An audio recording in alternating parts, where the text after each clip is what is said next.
Shalom saudara. Saudaraku yang terkasih, saya percaya semua orang pasti punya masalah. Siapa yang di sini tidak punya masalah? Saya percaya pasti semua punya masalah. Ya masalah rumah tangga, ya masalah keuangan, ya masalah pekerjaan, masalah anak, dan lain sebagainya.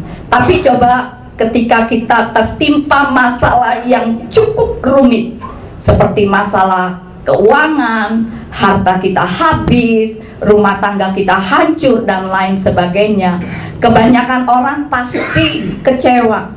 Kebanyakan orang pasti akan stres.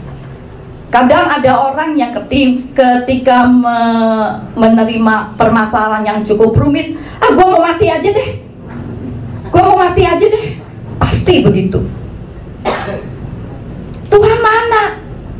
Gak pernah nolong saya. Kita tidak bisa lagi tersungkur di bawah kaki Tuhan, saudara. Coba saudara koreksi diri kita masing-masing. Begitu nggak sih? Ketika ada permasalahan kita ingin lari, kita ingin mati. Pernah nggak saudara ketika masalah datang terucap, gue ingin mati aja deh. Emang kalau mati masalah akan selesai? Enggak. Siapa tahu kemudian masuk neraka, lebih sengsara lagi saudara. Untuk itu saudara, pada siang hari ini yuk kita akan belajar bersama-sama kebenaran firman Tuhan yang akan saya beri judul Jangan Menyerah di Tengah Jalan. Jangan menyerah di tengah jalan. Kita buka Ayub 42. Ayub 42 ayat 5 sampai yang ke-6.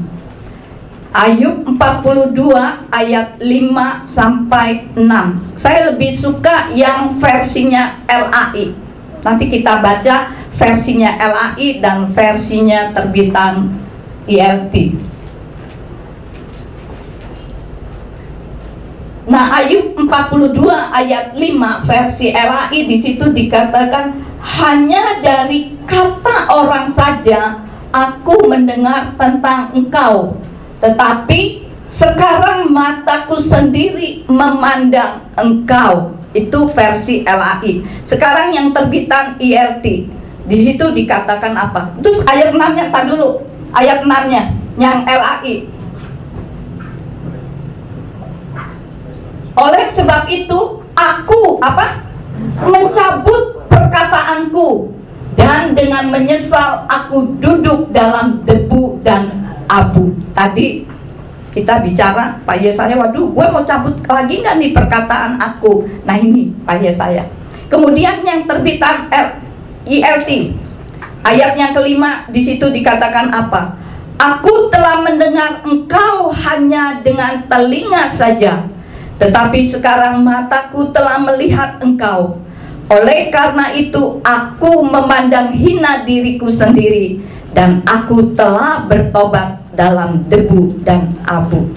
Nah saudaraku yang terkasih, sering orang berkata, jika Bapak Yahweh itu baik, mengapa Bapak Yahweh membiarkan penderitaan yang ada di dalam kehidupan manusia? Sering kadang saya diskusi dengan hamba-hamba Tuhan, kenapa ya kok Bapak Yahweh menciptakan manusia sedemikian rupa, ada kesengsaraan hidup, ada perang dan lain sebagainya gitu. Sepertinya kita diombang-ambingkan oleh Bapak Yahweh. Nah, bagi orang yang pernah bersentuhan langsung dengan penderitaan, pertanyaan ini menjadi jauh lebih rumit. Kita juga memiliki versi kita sendiri, pikiran kita sendiri. Jika Bapak Yahweh itu baik, mengapa orang benar itu ada yang menderita? Katanya Bapak Yahweh baik. Mungkin kita tidak dapat lagi berkata tadi pujiannya, kecaplah dan lihatlah. Gak ada lagi tuh. Coba kita buka Mazmur 34. Mazmur 34 ayat yang ke-9. Di situ dikatakan kecaplah. Kecaplah itu apa sih? Kecaplah itu rasakanlah, kalau di dalam terbitan LAI. Dan lihatlah bahwa Yahweh itu baik. Berbahagialah orang yang berlindung kepadanya. Nah, ayat ini tentu kita semua sudah hafal karena tadi ada lagunya, saudara. Nah, tiap kali kita ibadah, kita selalu menyanyikan lagu yang mengatakan kebaikan daripada Bapak Yahweh. Nah, Mazmur ini ditulis oleh siapa? Mazmur ini ditulis oleh Daud. Bukan ketika Daud itu menjadi raja Israel, melainkan pada saat Daud melarikan diri dari kejaran Raja Saul yang mau membunuhnya, saudara. Nah, saudaraku yang terkasih, ketika orang berada dalam situasi yang berat, umumnya orang itu akan merasa apa sih? Akan merasa takut, mungkin stres, frustasi, karena mungkin dikejar-kejar oleh utang, dikejar-kejar oleh rentenir. Tapi beda dengan Daud, saudara, yang terus menyerahkan pandangannya itu kepada Bapak Yahweh, dan Daud itu tetap memuji Bapak Yahweh. Menurut saya ini merupakan suatu ungkapan perjalanan iman bahwa Bapak Yahweh tidak akan menyelakakan kita, saudara.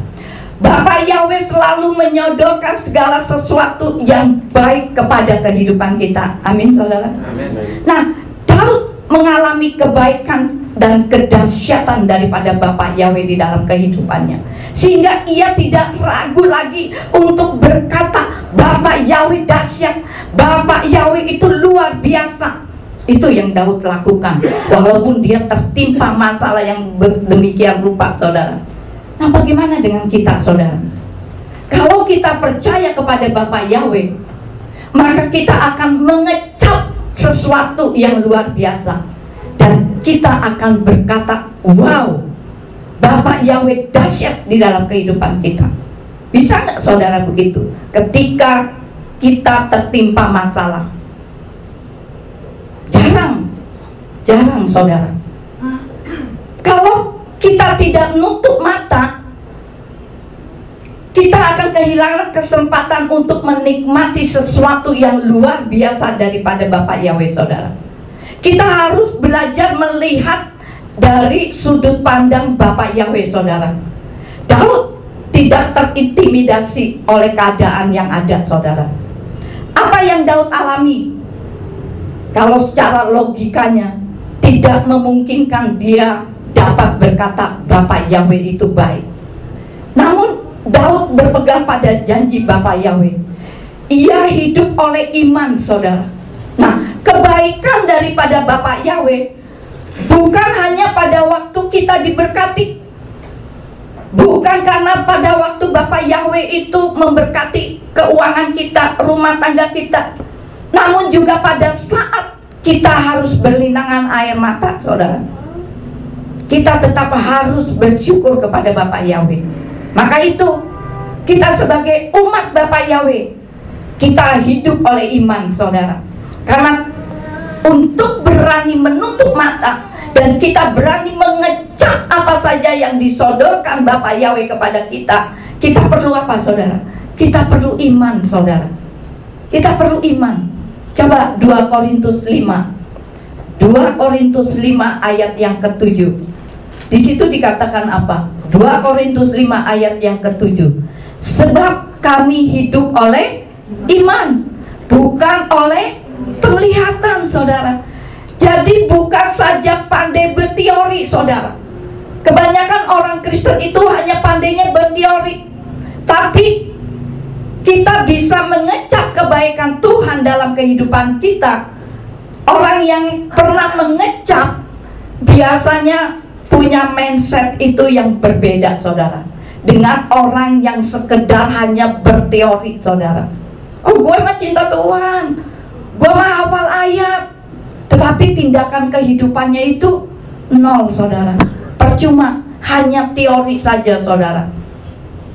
Nah, kita akan lihat dari Markus 10. Markus 10 ayat 17 sampai 22. Tentu saudara sudah tahu ceritanya. Coba kita baca ulang kembali. Markus 10 ayat 17 sampai 22. Di situ dikatakan apa?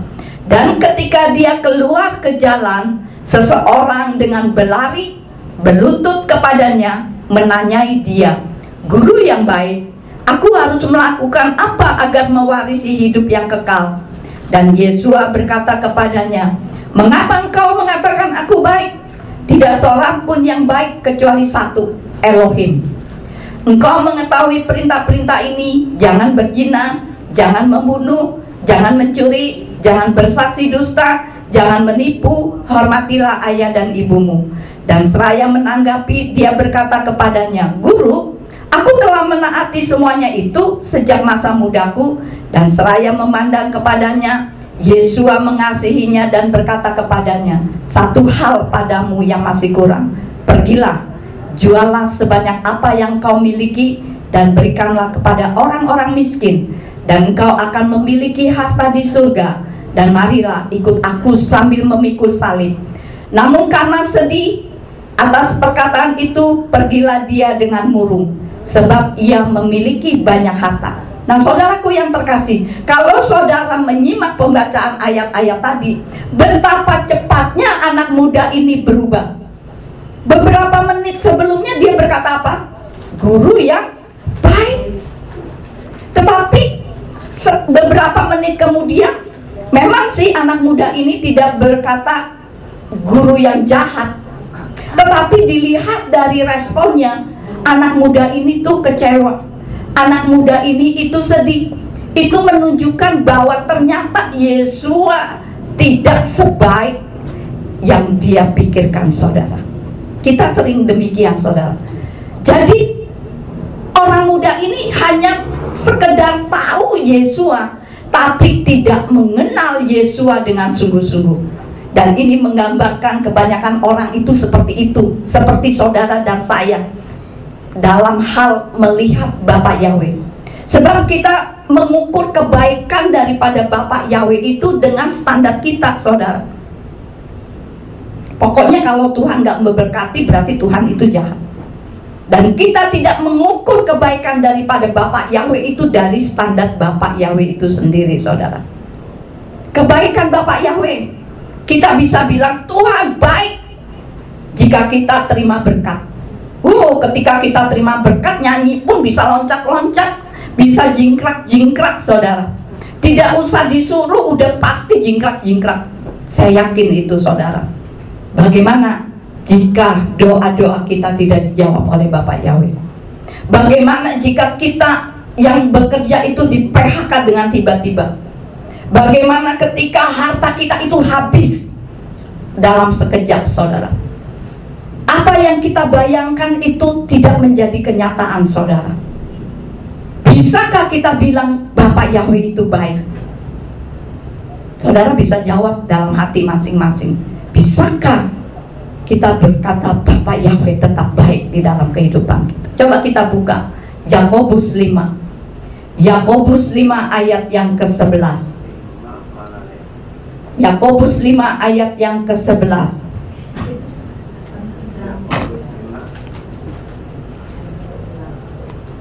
Yakobus 5 ayat yang ke-11, di situ dikatakan apa? Lihatlah, kita menganggap berbahagia mereka yang bertahan atau bertekun dalam LAI.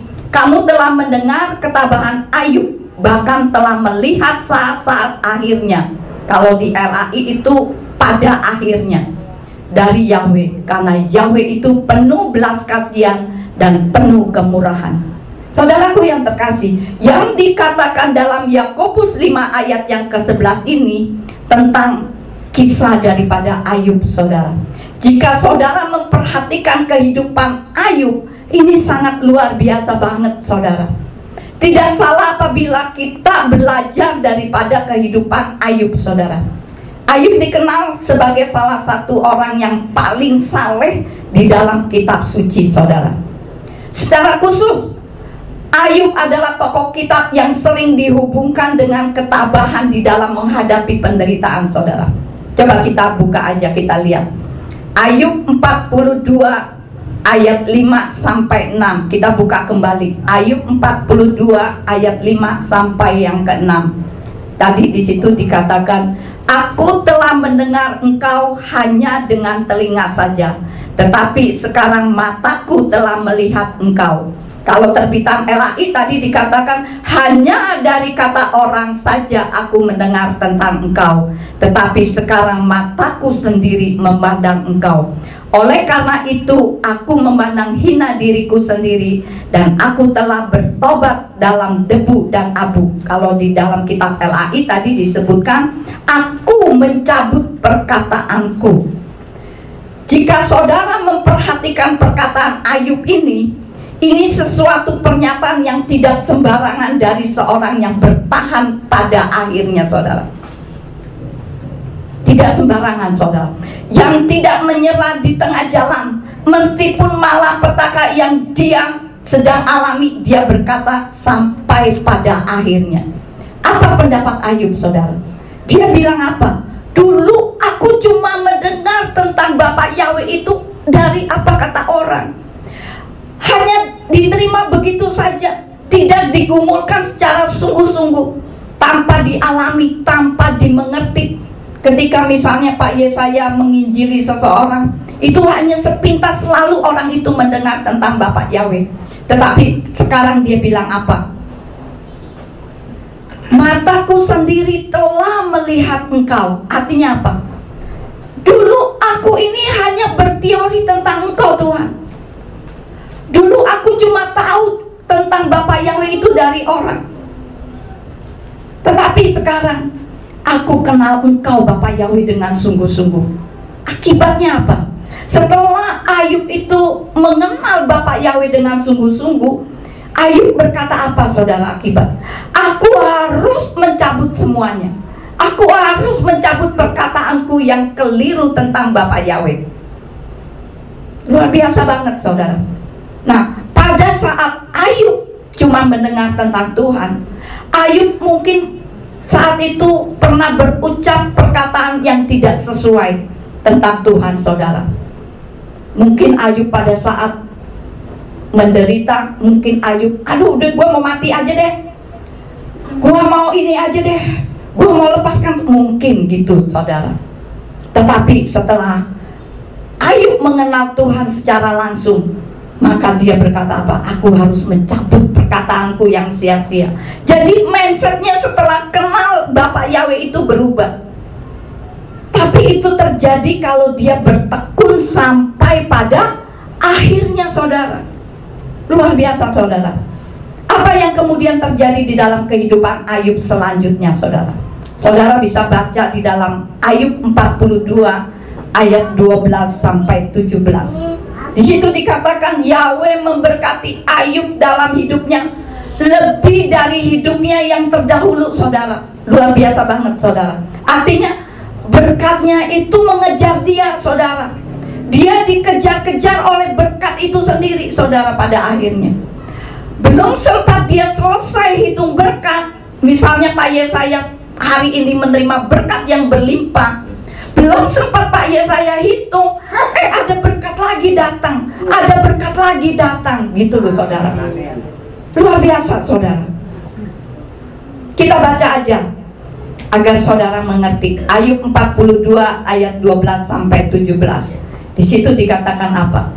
Kemudian Yahweh memberkati hari-hari Ayub lebih dari sebelumnya, sebab dia memperoleh 14.000 ekor domba, 6.000 onta, 1.000 pasang lembu, dan 1.000 ekor keledai betina. Coba saudara bayangkan betapa banyaknya peliharaannya, saudara. Lapangannya tuh gedenya seberapa, saudara? Mungkin sebesar Istora Senayan, mungkin, saudara. Mungkin juga lebih besar lagi, saudara.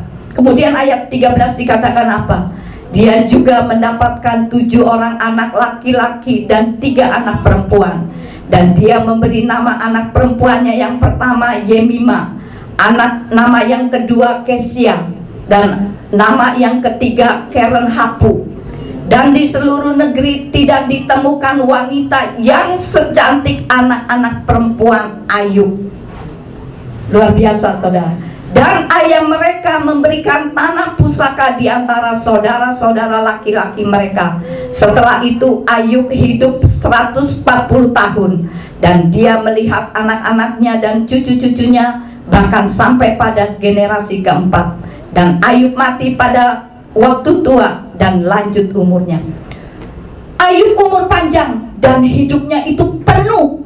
Penuh itu artinya dia penuh dengan kemuliaan daripada Bapak Yahweh. Kalau saudara bisa, saat itu mungkin saudara ada di sana pada saat Ayub hidup, mungkin saudara bisa interview Ayub. Dari semua yang dia katakan, dia pasti akan berkata, untung gua tidak menyerah di tengah jalan, untung aku bertahan pada akhirnya. Gitu loh saudara. Semuanya ini tidak bakalan saya lihat kalau saya itu berhenti di tengah jalan. Si Bapak Yahweh sih baik, karena Bapak Yahweh itu benar. Benar itu pasti baik. Perhatikan, benar itu pasti baik. Yang baik belum tentu benar, saudara. Terkadang kalau dia benar, kebaikannya itu tidak bisa kita rasakan pada awal, saudara. Tidak bisa kita rasakan pada awal. Baru kita bisa mengerti itu pada saat akhirnya, saudara. Sama seperti kalau saudara punya anak.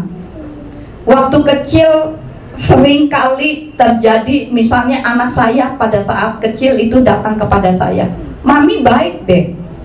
Kalau seorang anak sudah bilang demikian, pasti ujung-ujungnya ada sesuatu yang dia inginkan, saudara. Kemudian saya jawab, "Mau apa kamu? Boleh nggak beliin ini mami? Boleh nggak beliin itu mami?"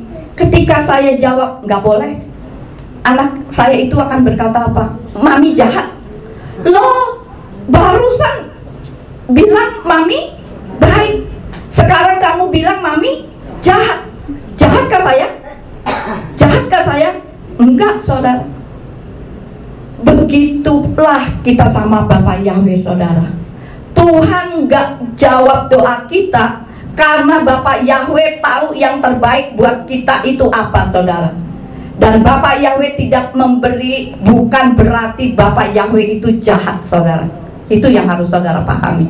Ketika doa kita tidak dijawab, saudara jangan nuduh Bapak Yahweh itu jahat, saudara. Coba kita buka Pengkhotbah. Pengkhotbah 3 ayat yang ke-11. Pengkhotbah 3 ayat yang ke-11. Di situ dikatakan apa? Dia telah menjadikan segala sesuatu indah pada waktunya, saudara. Berarti kalau belum indah, belum waktunya, saudara. Saudara jangan berhenti. Kalau belum indah pada waktunya, saudara jangan berhenti, tapi terus jalan. Karena Bapak Yahweh membuat segala sesuatunya indah pada waktunya. Kemudian Dia juga telah menaruh kekekalan di dalam hati mereka. Tanpa itu manusia tidak dapat memahami pekerjaan yang Elohim perbuat dari awal sampai akhir. Jadi kita tidak bisa menyelami pekerjaan Bapak Yahweh dari awal sampai pada akhirnya, terutama di awal. Terutama di awal, saudara. Karena awalnya sesuatu yang menurut kita tidak layak diperlakukan seperti ini. Gue gak layak nih diperlakukan seperti ini. Kita mungkin gak siap untuk berhadapan dengan awal, saudara. Ketika sesuatu terjadi di dalam kehidupan kita tidak siap. Kenapa semua ini terjadi kepadaku? Kenapa ini terjadi kepada keluargaku? Kenapa aku dibegitukan? Kenapa? Kenapa saya bangkrut? Kenapa segala sesuatunya harta saya habis? Kenapa Tuhan? Mana janjimu Tuhan? Sering kita berkata begitu, saudara.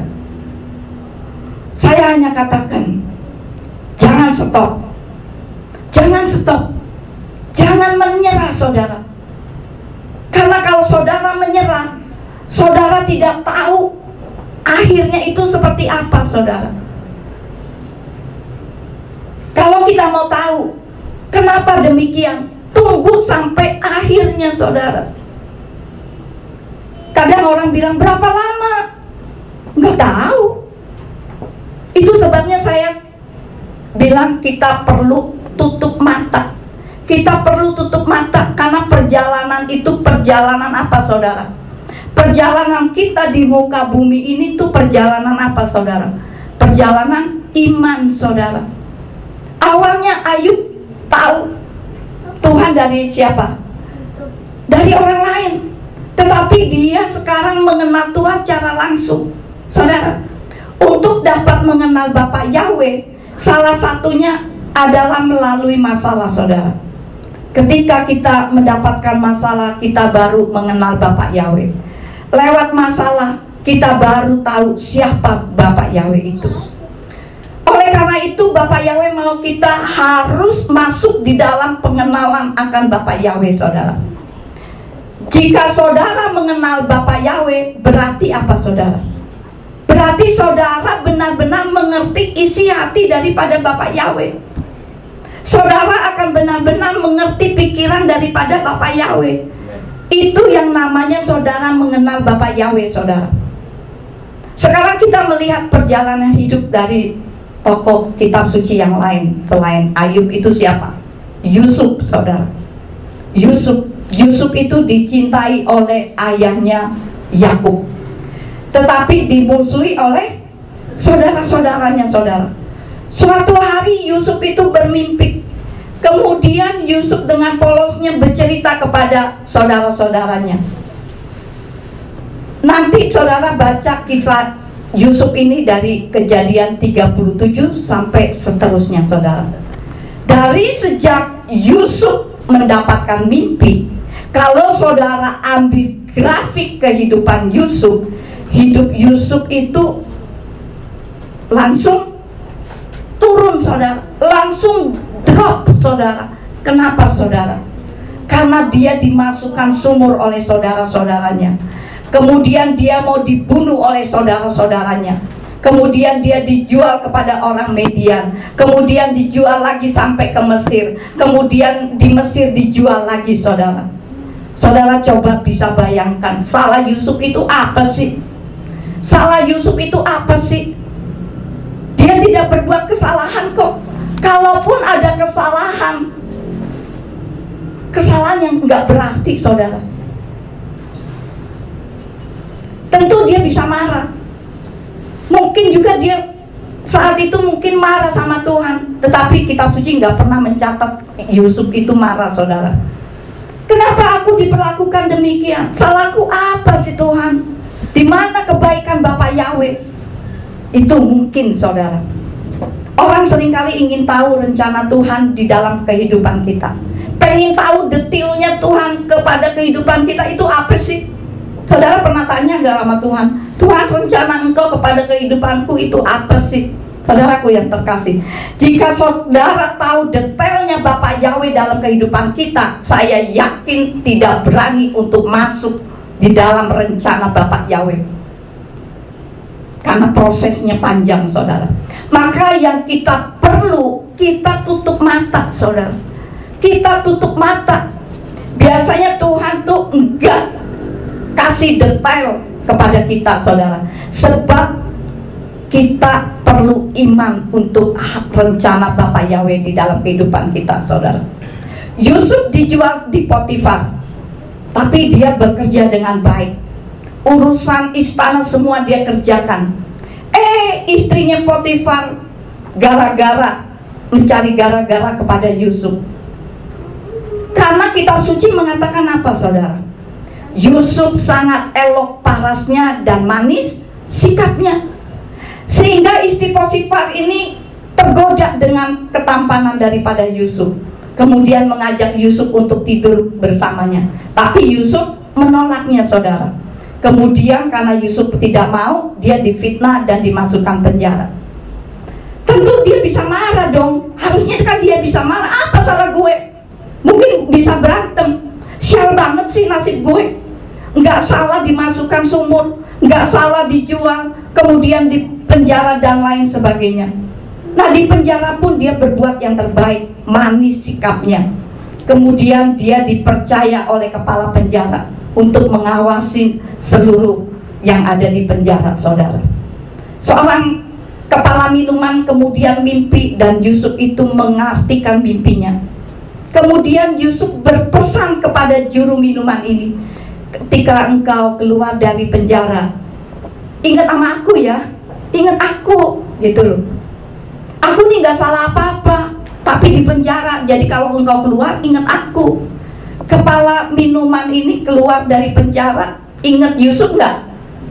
Enggak, saudara. Dia nggak ingat Yusuf, dia dilupakan. Coba kalau saudara, misalnya Pak Yesaya nolong saya, Ibu Priscilla, ini saya kasih berkat untuk Ibu Priscilla. Kemudian ketika saya terima berkat dari Pak Yesaya, saya nggak ingat lagi kepada Pak Yesaya. Pak Yesaya kesel nggak? Kesel pasti. Ini Ibu Priscilla, gue kasih berkat malah nggak ingat gue, malah gue dijelek-jelekin. Biasanya seperti itu, saudara. Pasti kesel. Tapi tidak diketemukan bahwa Yusuf itu menyangkali Bapak Yahweh, kemudian dia menyerah dan dia marah sama Tuhan. Nggak ada tercatat di kitab suci, saudara. Yusuf tidak menyalahkan Bapak Yahweh. Yusuf tidak dendam kepada saudara-saudaranya, saudara. Sampai suatu hari Firaun dapat mimpi. Kemudian dia panggil semua orang-orang yang pintar-pintar, dan tidak ada satu orang pun yang mengerti arti mimpinya, saudara. Baru kemudian kepala minuman itu ingat, oh, aku dulu waktu di penjara ditolong oleh seseorang. Baru diingat beberapa tahun kemudian, saudara. Kurang ajar nggak tuh, saudara? Kurang ajar, saudara. Mungkin kalau Pak Yesaya bisa ngedumut, ini Ibu Priscilla dikasih berkat, nggak ingat, kurang ajar banget sih. Besok lagi gua nggak kasih berkat. Kebanyakan seperti itu. Kemudian Firaun suruh panggil orang itu, panggil. Kemudian Yusuf bisa mengartikan mimpi dari Raja Firaun itu. Dan hari itu juga, perhatikan, hari itu juga Yusuf diangkat menjadi Perdana Menteri Mesir, menjadi penguasa Mesir, saudara. Dalam waktu sehari hidupnya berubah total. Tapi persiapannya itu panjang banget, bertahun-tahun, saudara. Jadi ketika saudara diproses oleh Tuhan, jangan putus di tengah jalan, saudara. Nah, buah dari ketekunan Yusuf apa, saudara? Bapak Yahweh buat segala sesuatunya yang dilakukan oleh Yusuf itu berhasil, saudara. Tuhan membuat Yusuf itu menjadi kesayangan kepala penjara. Kemudian Yusuf diangkat sebagai penguasa Mesir dan diberi fasilitas yang sangat luar biasa, termasuk diberi istri yang sangat cantik, saudara. Nah, banyak orang Kristen ketika mendapat masalah di dalam kehidupannya, pasti kita menyalahkan Tuhan. Kita menyalahkan Tuhan, mungkin kita meninggalkan Tuhan, kita mungkin stres, kita mungkin putus asa, kemudian kita mungkin gua mau mati aja. Tiba-tiba Yusuf punya posisi yang tinggi di Mesir, saudara. 7 tahun masa kelimpahan, 7 tahun masa kelaparan. Dan di masa kekeringan, tiba-tiba saudara-saudaranya datang ke Mesir untuk membeli makanan, saudara. Dan ini kejadian pada saat Yusuf hendak menyatakan dirinya kepada saudara-saudaranya. Coba kita buka Kejadian 45 ayat yang pertama. Kejadian 45 ayat yang pertama. Di situ dikatakan apa? Dan Yusuf tidak dapat menguasai perasaan hatinya di hadapan semua yang berdiri di dekatnya. Lalu berserulah dia, suruhlah semua orang keluar dari hadapanku. Dan tidak ada orang yang berdiri bersamanya sewaktu Yusuf menyatakan dirinya kepada saudara-saudaranya. Jadi saudara-saudaranya tidak tahu bahwa Yusuf sudah menjadi penguasa di Mesir, saudara. Setelah itu menangislah dia dengan keras-keras, sehingga kedengaran seluruh orang-orang yang ada di Mesir, di seluruh istananya kedengaran, saudara. Tentu orang yang mendengar itu akan bingung, ada apa ini ya? Kenapa dia sampai nangis jerit-jeritan begitu? Apalagi saudara-saudaranya yang dekat dengannya, saudara. Nggak ngerti kenapa mereka diundang ke istana. Saudara-saudara yang nggak ngerti mereka diundang ke istana. Semuanya itu disuruh keluar. Tiba-tiba Yusuf itu menangis kencang-kencangnya. Saudara bisa bayangkan tidak? Tentu mereka itu panik, ada apa ini? Perdana Menteri sampai nangis di depan kita gitu loh. Kemudian Yusuf bilang gini saudara, di Kejadian 45, akulah Yusuf, akulah Yusuf, apakah ayahku masih hidup? Pertanyaannya saudara, siapa yang dicari pertama kali? Yang ditanya Yusuf kepada saudara-saudaranya, bapaknya saudara. Dia ingin tahu bapaknya itu masih hidup apa enggak. Tapi saudara-saudaranya tidak dapat menjawabnya karena mereka sangat ketakutan di hadapannya. Mereka itu, saudara-saudara itu nggak nyangka Yusuf yang sudah mati tiba-tiba muncul di hadapan mereka dan menjadi penguasa Mesir. Artinya kalau Yusuf mau balas dendam, Yusuf bisa lakukan nggak? Bisa saudara. Bisa dengan mudah Yusuf balas dendam. Tapi Yusuf berkata, mari dekat dengan aku. Akulah Yusuf yang kamu jual ke Mesir. Lucu banget kan kata-kata ini. Akulah Yusuf yang kamu jual ke Mesir. Jadi Yusuf ini mengingatkan perbuatan dosanya. Aku ini Yusuf yang kalian jual ke Mesir. Belaga lupa lu ya kalian. Mungkin gitu kali. Belaga lupa lu. Pura-pura nggak tahu lu kalau gue ini Yusuf. Mungkin seperti itu saudara. Tetapi sekarang janganlah bersusah hati dan menyesali diri. Coba kita baca ayatnya. Kejadian 45 ayat yang kelima.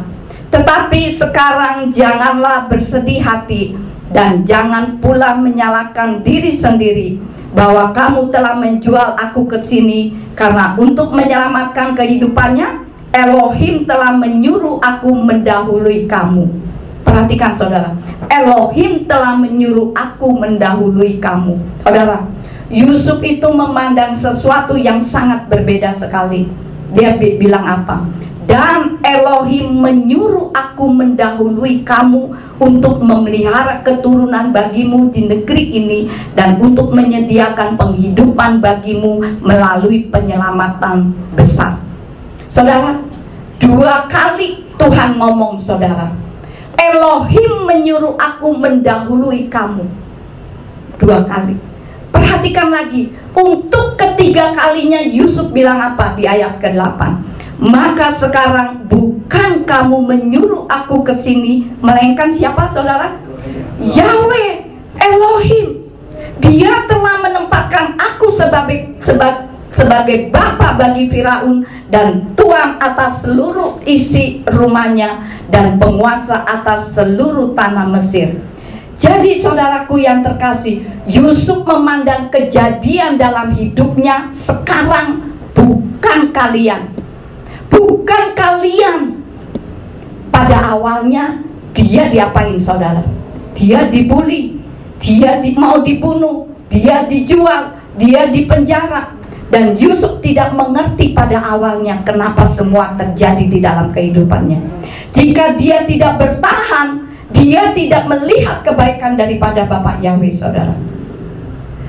Jika dia melek dulu, maka dia tidak akan mengecap. Dia tidak akan mengecap. Tapi karena dia kecap dulu, dia percaya saja kepada Bapak Yahweh, dia bertekun, dia tidak putus di tengah jalan. Awalnya dia percaya saja. Kemudian apa yang terjadi saudara? Pada waktunya membuktikan Tuhan membuat segala sesuatunya indah pada waktunya saudara. Luar biasa banget. Kalau belum waktunya bagaimana? Jangan berhenti. Kalau waktunya belum indah, berarti belum waktunya. Makanya terus bertekun, makanya terus taat aja kepada Tuhan. Jangan menyerah. Pada akhirnya saudara akan disebut berbahagia saudara. Kalau saudara bertahan dalam proses Bapak Yahweh, saudara maka akan disebut berbahagia. Sama seperti Ayub. Dikatakan kalau engkau sampai pada akhirnya, saudara lihat awalnya dengan mindset yang berbeda, sama seperti Yusuf. Oh, ternyata bukan kalian, tapi Bapak Yahweh lah yang campur tangan. Yahweh yang menyuruh aku mendahului kalian. Gitu loh saudara. Saya harap saudara ngerti. Coba kita buka Roma 8. Roma 8 ayat 28. Di situ dikatakan apa? Kita tahu sekarang, saya dari terjemahan LAI lebih suka yang ini dari terbitan LAI. Kita tahu sekarang bahwa Yahweh turut bekerja dalam segala sesuatu untuk mendatangkan kebaikan bagi mereka yang mengasihi Dia, yaitu bagi mereka yang terpanggil sesuai dengan rencana Bapa Yahweh. Kita tahu sekarang, itu penting saudara. Kita tahu sekarang. Kenapa kita tahu sekarang? Karena dulunya kita enggak tahu. Kita dulunya enggak ngerti saudara. Tapi kita tidak mungkin sampai sekarang kalau kita menyerah di tengah jalan saudara. Mungkin prosesnya itu berat. Aduh, kenapa Tuhan hidupku susah terus menerus?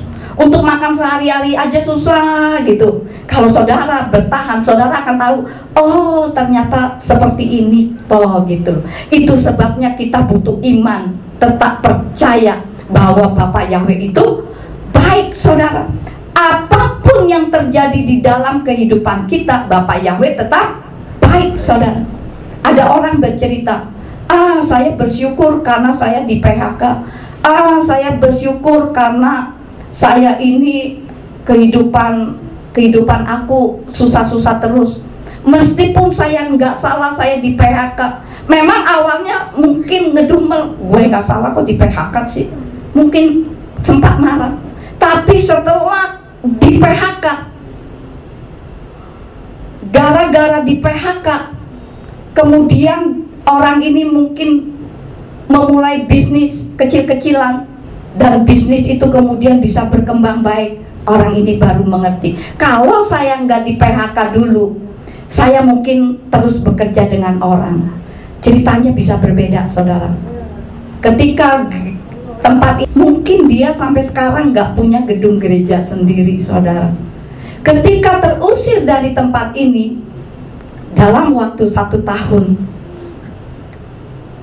bisa memiliki gedung gereja sendiri dan besar dan bagus saudara.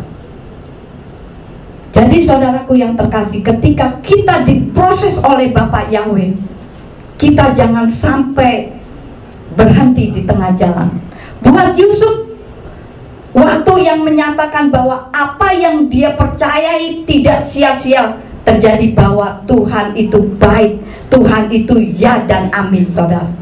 Saya berdoa untuk saudara-saudara yang hadir pada siang hari ini, agar saudara menjadi kuat, terutama buat saudara yang tidak mengerti kenapa setelah ikut Tuhan kok segala sesuatunya kelihatannya kok mundur di dalam kehidupannya. Kenapa Tuhan ketika aku ikut Tuhan kok teman-temanku hilang semua? Tidak seperti apa yang kita harapkan. Belajar dari Yusuf, belajar dari Ayub. Walaupun dalam tekanan yang berat, mereka tetap bersandar kepada Bapa Yahweh dan tidak menyakiti hati Bapa Yahweh dan tidak menyalahkan Bapa Yahweh saudara. Tapi kecaplah dan lihatlah bahwa Bapa Yahweh itu baik saudara. Amin saudara. Amin. Sekian firman Tuhan.